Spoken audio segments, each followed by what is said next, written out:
Sports Radio, 610 a.m. WFNZ. The Fan. Live from Super Bowl 50. Things now. You're welcome. I'm doing a pregame show. I know. I heard that. For CBS. I know. I heard that. I got my suit. That thing is. There you go. How you feeling, man? How's the Achilles? PC, it feels great. Real life sucks. Yeah. Achilles, I had a double rupture, so I tore it in the middle. They cut me open. They said, hey, why is the top at the bottom and the bottom at the top? Cut me open again and said, took a plastic screw, drilled it in my foot, into the bone, attached it back, and then sewed it up. So double rupture. So I did it. I tore it up, and so now. Before we get into all this football stuff. Yes. Congratulations. For what?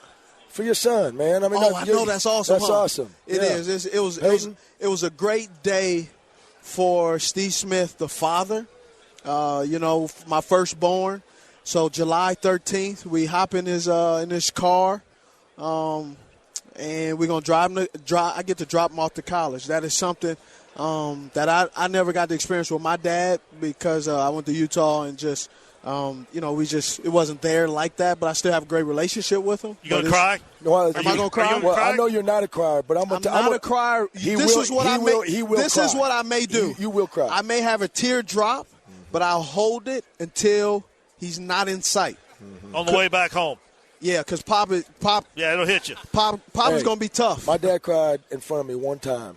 And it was that day I stepped out the door to go to college. Yep. You're going to shed a tear. I'm not saying I'm not. Yeah. I'm just not going to do it in front of him.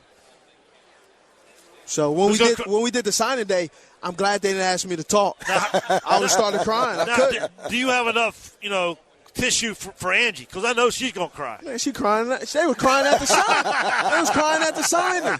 They was crying. I was looking away like I didn't even see it. You doing all right? Everything I'm doing good? Great. Everything's good, man. Yeah, I'm here working, hustling. No, not really hustling, but just working.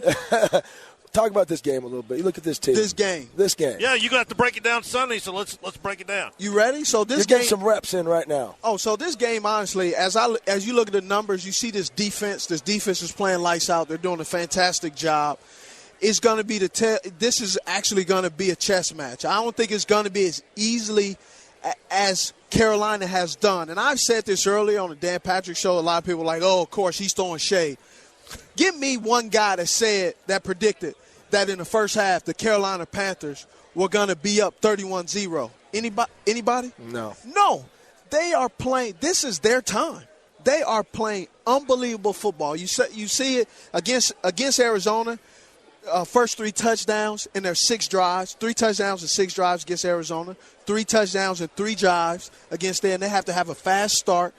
I see Mike Shula. He's going to have a lot of things to kind of stop those guys on the edges from teeing off.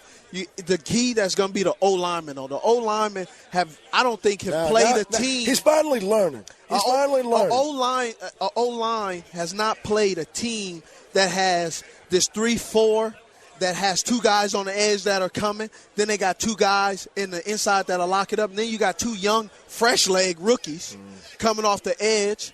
The kid from Missouri. So you have all this stuff. Then Wade Phillips, he's going to be creative. This team, the Carolina Panthers, 31 games of a team combined 100 yards rushing. They haven't done that since 1974 with the Pittsburgh Boo Steelers.